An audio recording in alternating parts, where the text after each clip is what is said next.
Is this going to go onto the YouTube? I'm not letting them say, "Oh, I'll get back to you." Yeah. You know. Who's Live on YouTube.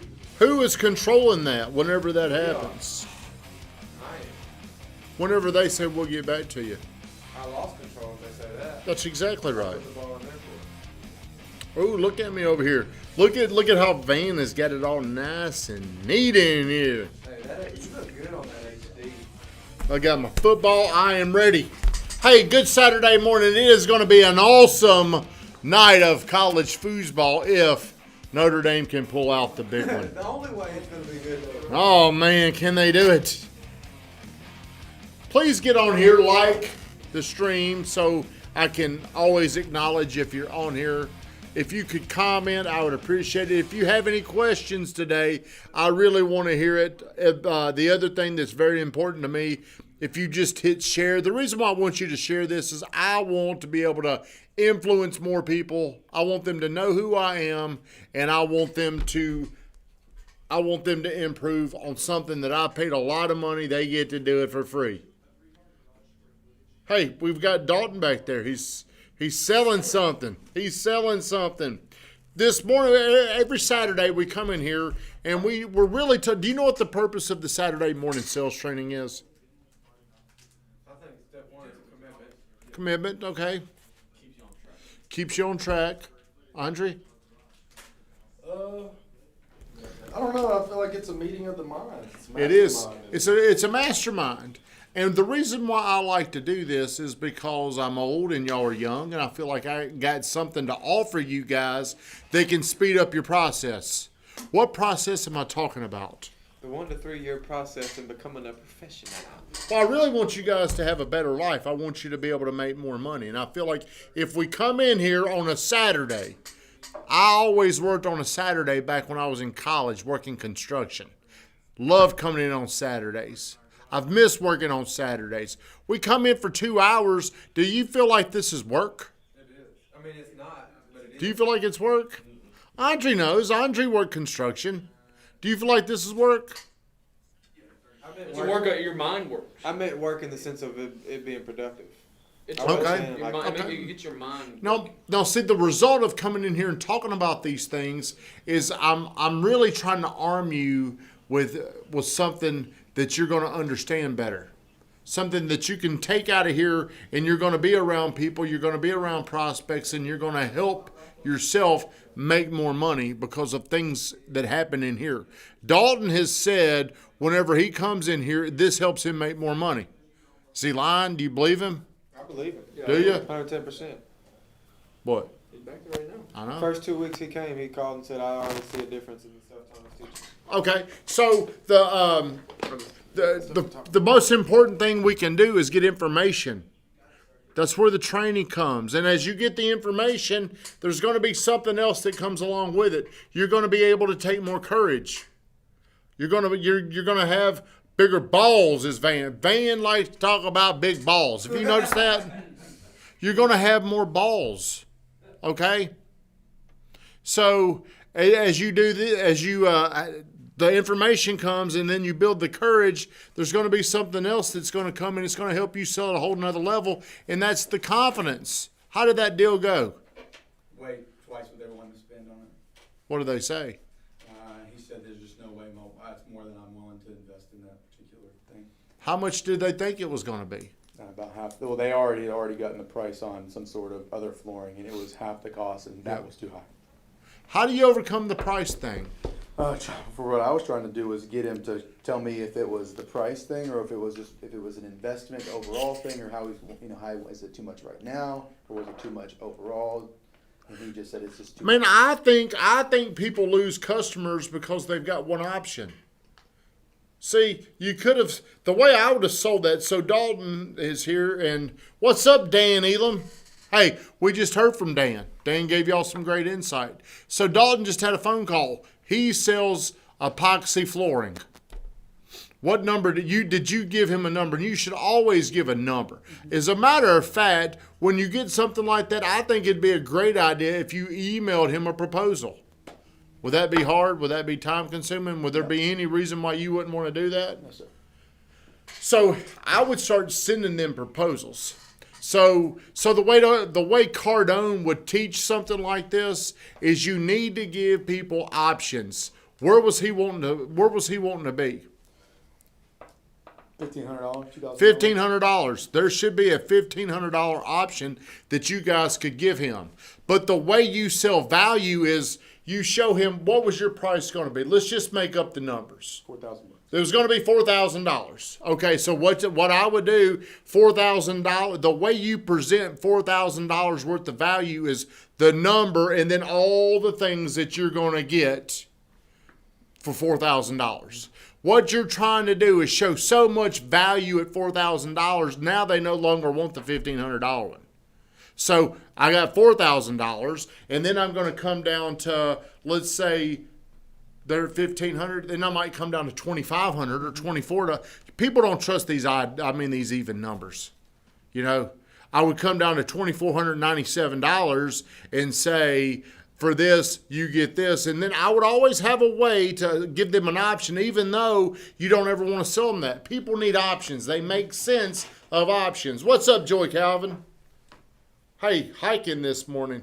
Dan, give Prospect 3 options.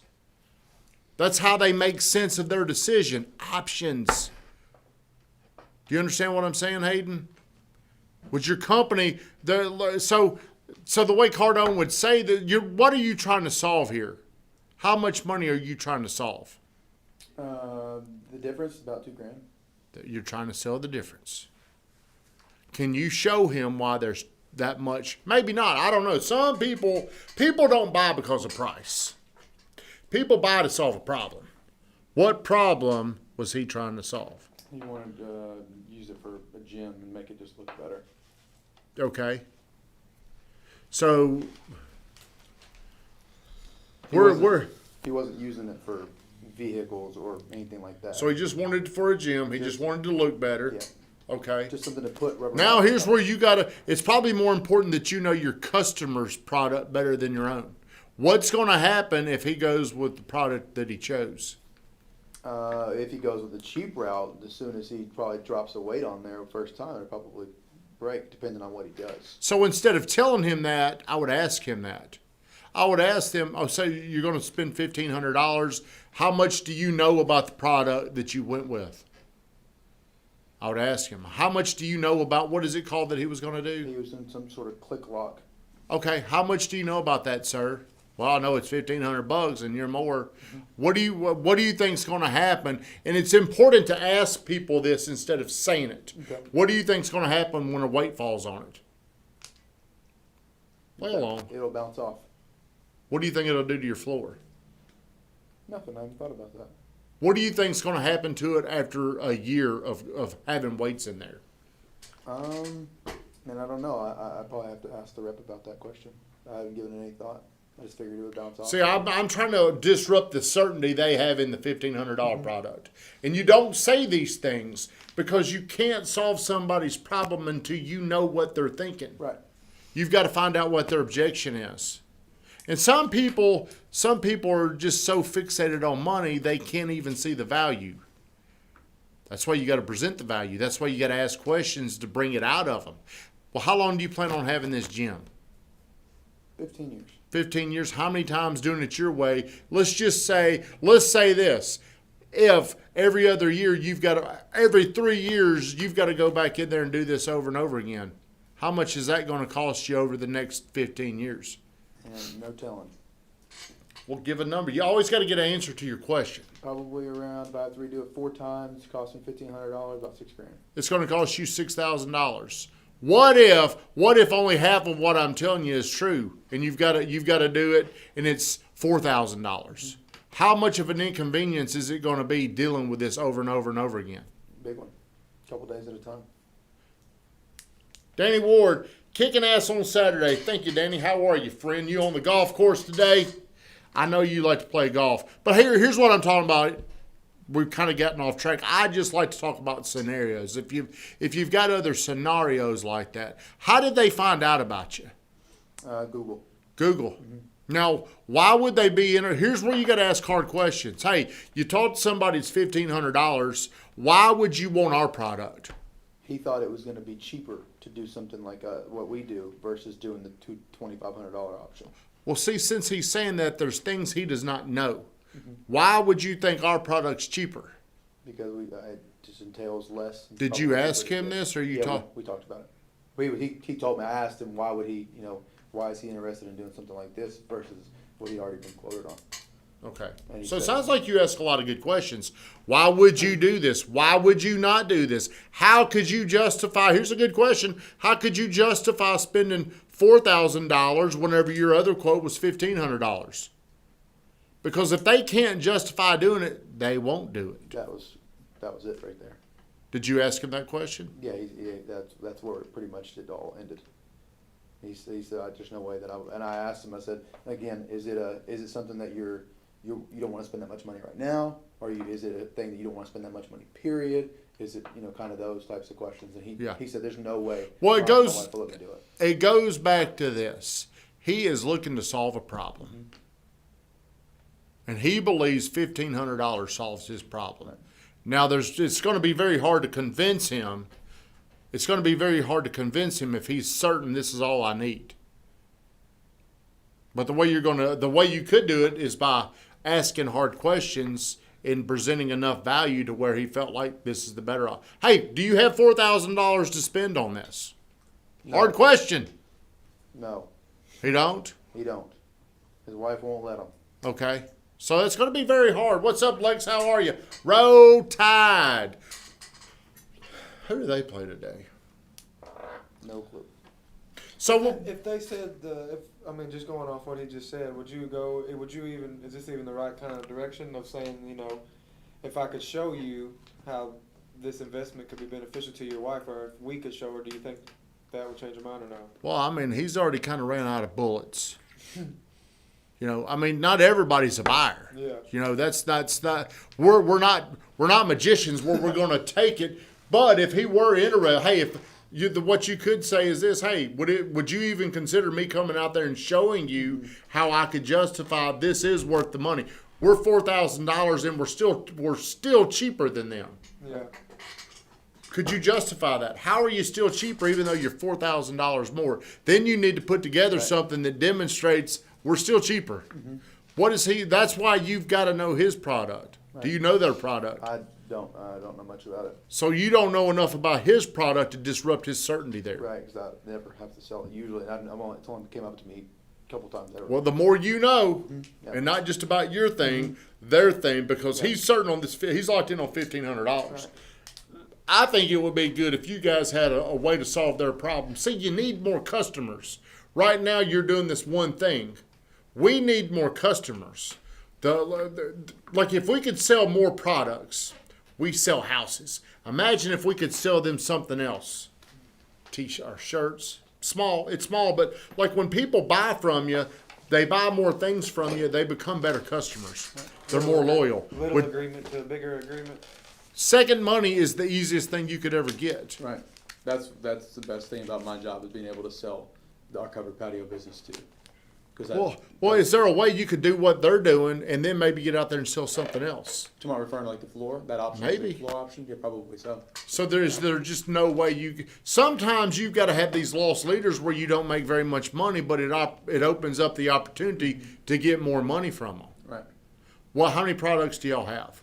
Well, we have the Titan floors. We have like a clear grind and seal options. We have. Do you have anything cheaper to offer him, or did you give him your cheapest product? Not in the realm he was looking though. The cheaper option would be an epoxy, and we just don't do that. You don't do that. It takes too long. No, it's just it takes my guys more time to do it. It takes them 2 days instead of one. It's 3/4 of the cost. Yeah. Okay. I don't make that decision per se. For Yeah, our yeah, I business. got you. But I just think the more options somebody has to present to them, the more likely you are to sell them something and then to maybe sell them something else. Yeah. Did he have any other problems you could solve for him? He just really wanted to coat he wanted to have something over that concrete for just make it look Well, did better. you say, well, look, this is not the only thing we do. We do several other things. Is there anything you're considering that you might need there? Is there a way you could stack the value? Right. What if he needed a few other things? hey, we can come in here and we can do blah, blah, blah for this. Right. Stacking value. That's why there needs to be options. For $4,000, we'll come in here and we'll do all this stuff right here. What is the biggest difference? Why is that product worth $4,000? I'm making up the number. Yeah, it'll last because it's going to last forever. I mean, Does anything else come along with it? well, I mean, besides like the warranties and those sort of things, those are the value comes there as the highest quality coating you can get. So there Not is much- it a lifetime warranty? lifetime plus 15 years if you sell. Transfer. Okay. Does his company have a warranty? Well, he's just a guy wanting to buy something. He didn't have anything yet. But no, so he didn't have anything. That's why I'd still send him something. Here's what you get. Okay. Payment plans. Y'all have talked about that before. So, but hey, we're back to what I really want to talk about today is building a business. That's what today's show topic is. I'm tough enough to get what I've got, but not tough enough to get what I want. I was drunk in Florida, and I called Bert, and I told him this one day. When I was there, it was a couple months ago. Man, I'm tough enough to get what I've got, but not tough enough to get what I want. Down there, my friends, they've got a beach house. Bert's got a beach house. All these people have beach houses. Why don't I have one? Where's mine at? Where's mine? Not tough enough. Where's mine? Some people might say, well, man, it ain't got anything to do with toughness. I know. I agree. Maybe it doesn't. But why don't I have one? There's something that's not sped up the progression quickly enough for me to be frustrated because I don't have my beach house. But I do have my friend's beach house, which makes me feel like a little beach house bitch. That's how I feel. Do you think you're not frustrated enough yet? I am pretty frustrated. But do you get to a level of frustration where you do it? I think the more you're doing, like I don't know if Dan is still on here, but me and him constantly talk about the frustration thing. It's because our passion has not met our results that we want. Yeah. Do you feel like you'll always, because of that, do you feel like you'll always feel like you're at 20 to 30% productivity? I hope so. Keeps me alive. Yeah. It keeps me on par. Like I've got a buddy, Nagy. Let's take him for example. Sold a company, moved to Florida, never has done shit since. Okay? Now he's enjoying the life maybe he wants, but that ain't what I want. I want to come in and have a purpose and be on fire. And I want to be around other people that are on fire. Yeah. I want to be I want to be around people that are wanting to get to another level. That's how I know I'm around the right people. Hey, whenever I look on here and people aren't training, I feel like, man, why am I hanging out with this guy? He's not taking this as serious as he needs to. Like you become who you're around. There might be one guy in here that's holding me back from that beach house. Because they can't get their game right. They can't get serious enough about what they want. They say they want it, but indications, results, something's not quite there yet. Training. One thing that can completely change your life. Completely. I already offered it. Maybe I need to get you on Card on You. Would you want to get on there? I've got 8 spots. If I go back through there, if I look on here, Drew trained. Let's see if Van trained. There might be somebody in here that's going to get you that beach house. Yeah, it's going to be the people that train. I agree 100%. It will be somebody here that will get that beach house. But if you were betting, who would you bet on? Oh, I know. Would you bet on the talker? Or would you bet on the people you're looking here and you're like, Hey. Consistently, I'd bet on the people that are consistently showing up and doing what they're supposed to do. Who would you bet on, mister? Myself. Yeah. No, if you're looking at all the indicators, if you're looking at these performance indicators, who would you be betting on? The person that you see what you believe, or would you hear and believe?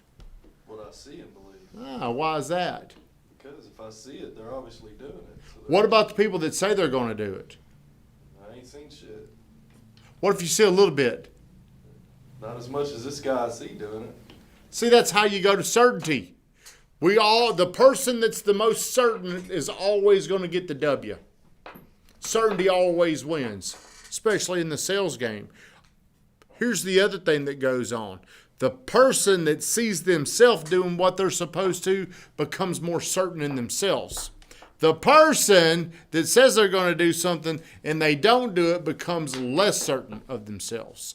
That's why these agreements that you have with yourself become overwhelmingly important. You stop believing in yourself. Whenever you say you're going to do it and you don't do it, guess what happens? Lose confidence. You lose confidence.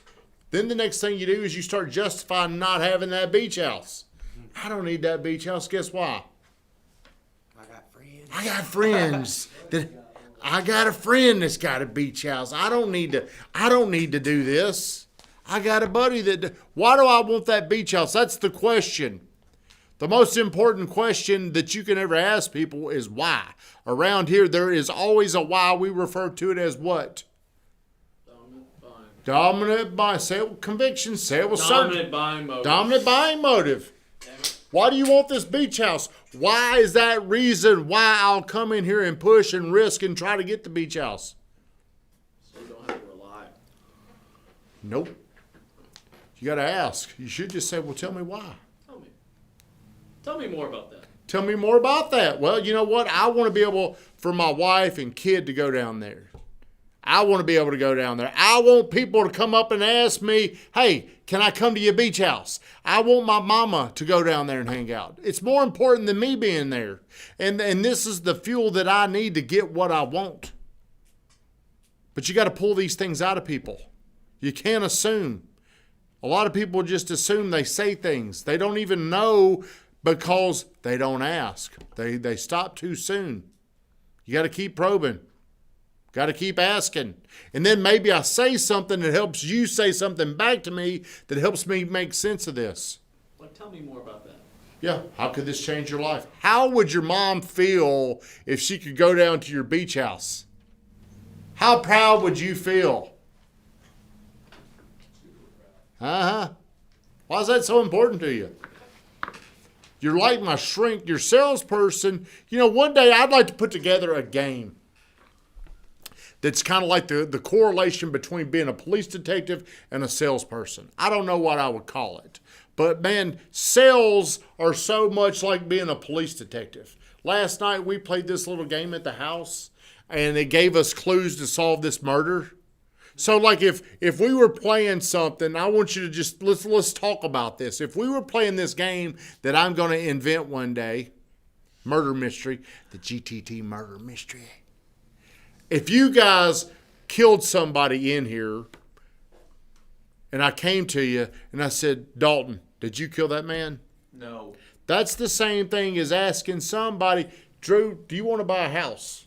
When there's no trust, when they don't know you, don't even like you, you're going to get the same things. Why would he tell me no? You don't want to go to jail. He don't want to go to jail. He don't want to get caught. You're going to tell me you don't want to buy a house for what reason? Someone wants you to blow my damn phone. That's exactly right. So detectives don't come to Dalton and say, hey man, did you kill Hayden? Did you kill that person? What are they going to start asking? Where are you? You know what they're going to ask, don't you? Hey, did you know that man?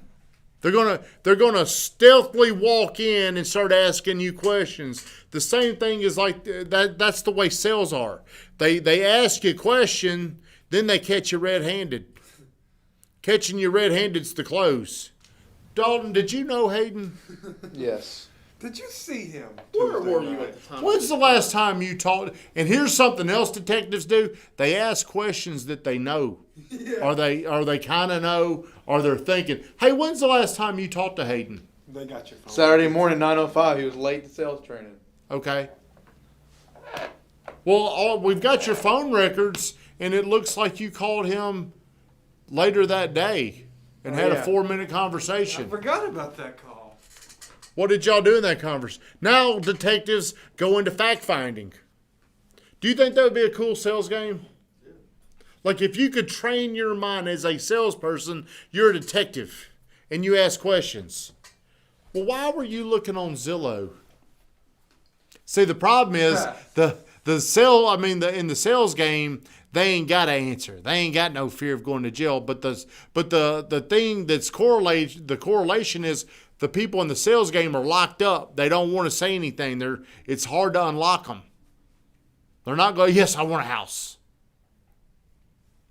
I think that'd be a cool game. What do y'all think? Very cool.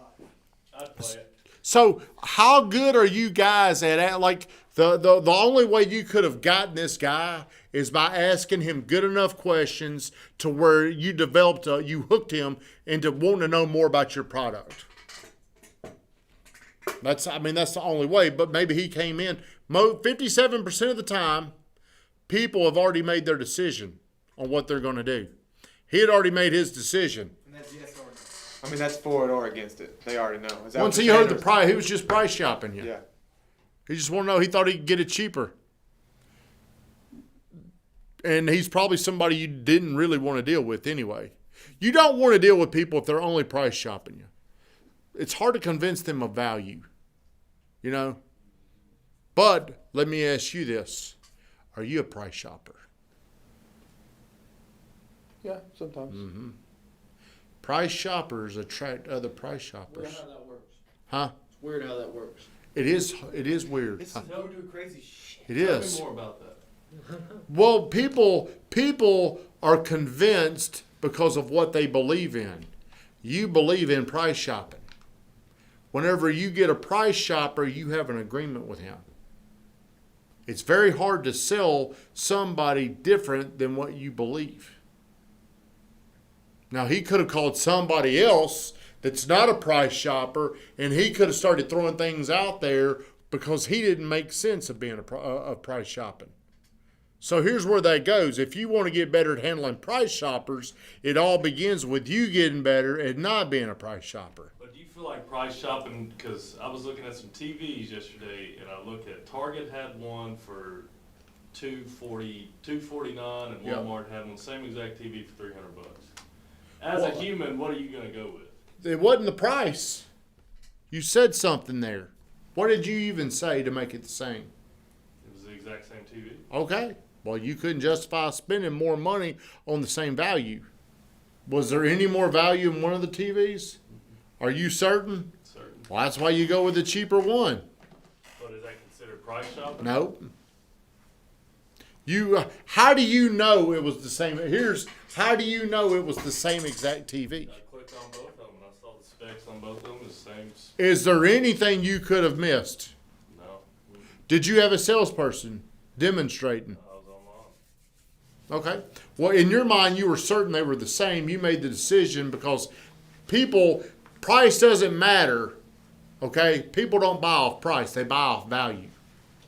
So you weren't going there and looking at prices. You were really comparing values. What would you have done if the $300 TV had more value? I probably would have went with $300. So you see what I'm saying? You didn't really make that choice off price. You made it off value. Said the same value. So price shopping's like a 45-inch Samsung TV, $300. Well, 60-inch Roku TV that sucks, Yeah. $300. You're gonna go with the Roku TV. Is that price shopping? say that again, Josh. Do what? Okay, well, here's where it all begins. Yeah, I'm just- Remember this: people only buy for one reason, to solve a problem. If I just need a basic TV in a room I'm never going to be in, price is probably going to be more important to me. I mean, like that dude in his floor. Okay, so that's why you got to ask, hey, what are you trying to do with this TV? Where do you plan on putting this? Where do you plan on putting it? What's going to be the use? Put it in my living room. All right, now, okay, if it's going to be there, well, how important to you is the TV in the living room? I watch it every day. Okay, well, what do you want? What's the most important thing to you about this TV? Gotta be big. What does it need to accomplish? Gotta have plenty of space for everybody. Well, see, I'm asking these things so you can build the value of what you want.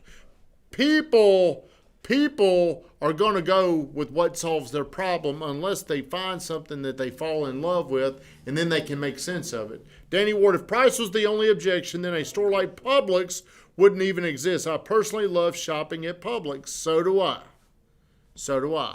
But I live right next to the worst store ever you could go shopping at, the Walmart over here. What is that called? The Neighborhood market. Man, that fucking place sucks. I mean, I hate that place. The reason why I hate that place is because of how shitty their customer service is. But the reason why I go there is because if I need something that's at both places, I'm solving a problem. Convenience, time. I'm just going to go get this and I'm going to get out of there. But you've got to understand people are just trying to solve a problem. Does that make sense? So Drew bought the cheaper TV because the value in his mind was the same. If the TV, where was the TV at? You didn't even have a salesperson. No. Well, whenever there's not a salesperson to demonstrate value, you're probably going to go with cheaper if you think it's the same. So what we're talking about is people that are salespeople will find customers that are just like them over. And these are the people that is the hardest for you to sell. You're a price shopper. You're going to have a hard time overcoming price shoppers. I mean, most of the calls I get, people in our price. I mean, they have an idea that our product's more expensive. Which ones do you struggle with the most? The people that really are adamant, the people that are not probably going to spend the more money. I mean, but I would argue that's probably most people. Whenever you go somewhere, how likely are you to go up above your budget? And don't lie. Now is a whole lot different than a year ago.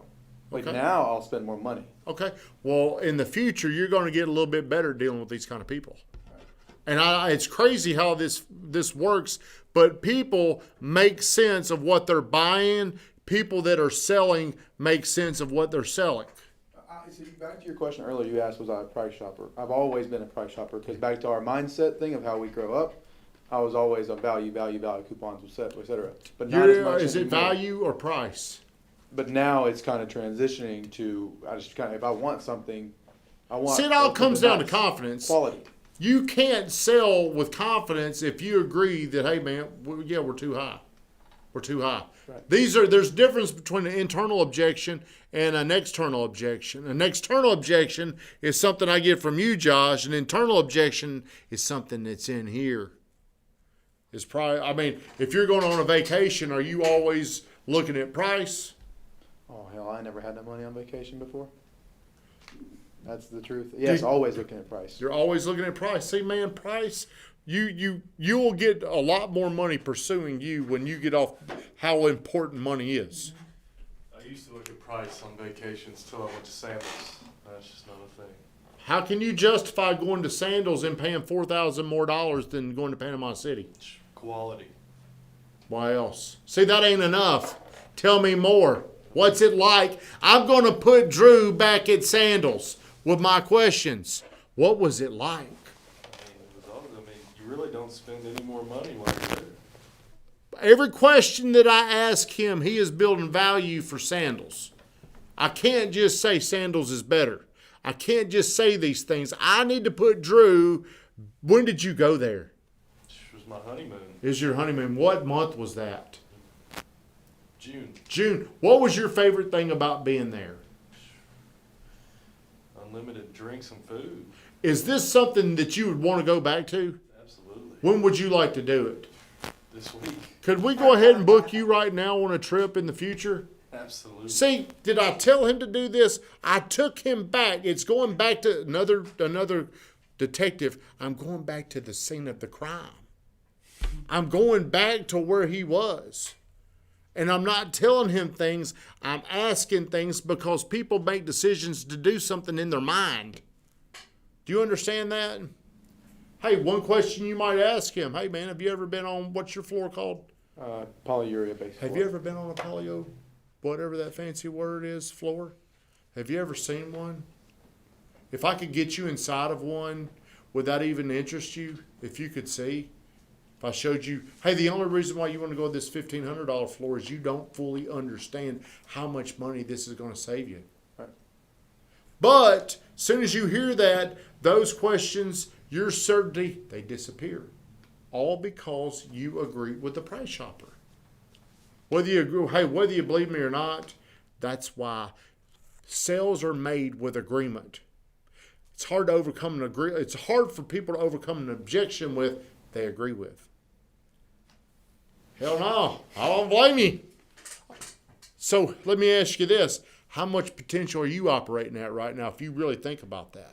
Ooh, not That's exactly right. not enough. Think if money didn't dominate your thoughts, your emotions, your questions, your certainty, your confidence. Think about that. Think if you that never even entered your mind. You would start. The first thing you would do is you would start to get their attention a little bit more. Then they would start to listen to you. Then they would consider it. And then eventually they would do all those things and you would start closing them on this. And the next thing you know, you're playing at a completely different level. But you can't just get there without you doing the things yourself. Whenever you go to the store, do you ever look at prices on things? Yeah. Yes. Yeah. Hey, that's fine. Yes. I do. But these are internal objections you can work and overcome. But what it's telling you is money's hard. You know, we grew up, like you're saying, you grew up this little baby and your mom and dad, they're telling you all these things and they're protecting you. And they're like, son, money's hard to get. Save it. You better save your money. Getting your money right makes you look at money different. Tricky stuff. This year, I told y'all how much less money I'm going to make this year, but I'm knowing next year it's going to be like a catapult. How many of you guys could say, I'm going to make $100,000 less? Hey, revenue went up. Hey, here's what's crazy. Our revenue went up. Our revenue will be higher this year than it was last year. Expenses are about $100,000 more dollars. That takes a lot of courage. But I know it's coming to me. I just know that. It's like this upcoming year, I have no doubt. I just know it's coming because I've laid out the investment. I've put it all in place this year. So getting your money right does not always mean you're saving money. Saving money, like I've told people, and it's probably a little confusing about how I say this, but a saving money person is also going to save, they're going to save everything. And what I mean by that is if there's a chance to win or lose, but you got to take a risk, they're going to be savers with their ego. Does that make sense? Yeah. I don't want to get embarrassed. They told me no. They told me not to call them back. They told me to call them later. Whenever you save, you're going to save everything. You're going to save your money. You're going to save your energy on how hard you work. You're going to save on what you're willing to risk, what you're willing to confront. You save everything. And I know I'm talking about some crazy shit, Josh, but that's just the way it works. Do you believe? Hey, out of what I'm saying, how much do you even believe? I believe all of it. Do you? Yeah. How much do you believe? 100%. How much do you believe? All of it. Hard questions. Hey, let me show you why we're $4,000. If I could show you why we're better, how much of that would you even believe? Van, do you have any questions? Are you back there? Yeah, I'm just monitoring the road. What question do you have? I've been going. Feel like if I taught y'all anything, the people that are watching, I know they've been in and out. If I taught y'all anything today, Yeah, I've learned. what is one thing you've learned today? I've learned that you got to get your mind right to get your money right. What have you learned, Dalton? I've learned that I've got to get out of this mindset of being a penny pincher and start thinking about a value as opposed to a price. I agree with that. You got to think bigger. You got to think bigger. What are you going to say, Josh? Price shopping. Are you a price shopper? No. Well, I why- don't know. People why- on the outside, the way I spend my money, people on the outside might think it's stupid. How do you spend your might money? think it. Just do it. Oh, wow. We just got news that Biden won. Really? Yeah. Is it over? Well, it's going to lawsuits. But hey, because of that, Josh, I've always been that way. yeah, because you don't see how your mind's telling you I can always go get money. You've got an agreement, I can go get this. And that's what I'm telling y'all about playing loose. Whenever you're calling people, you're playing not to lose. You're playing not to lose something that you don't have.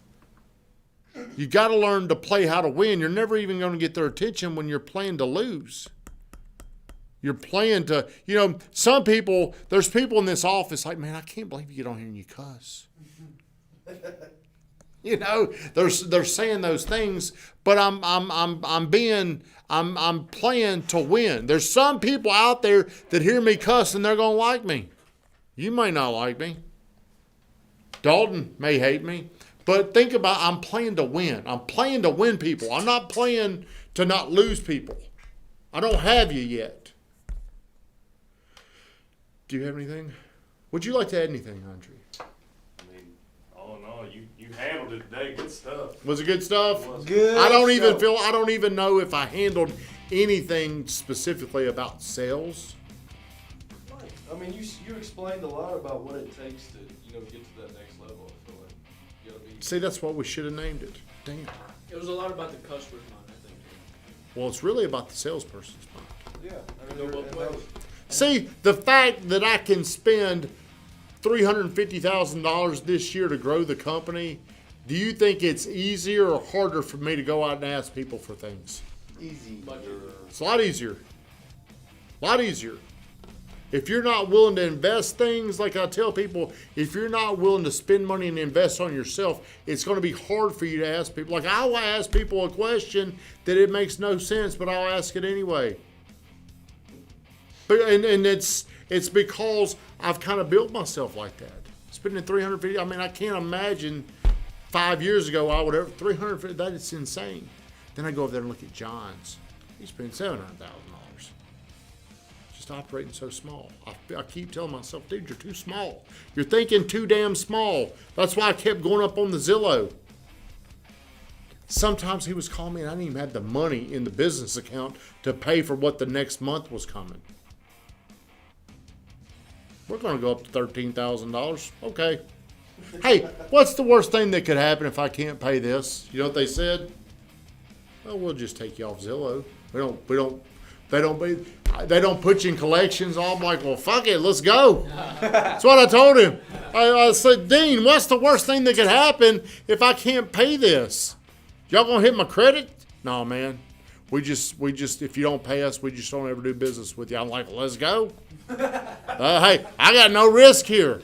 But if you can get loose like that and understand failure does not mean anything. People play so hard to not lose. They can't win. They put themselves in a position to where they won't even try to win because they're trying not to fail. Hey, tonight, Notre Dame has got to do the same thing. They got to beat Clemson. Shut us down, Van Grafton. Bye. Have a good week.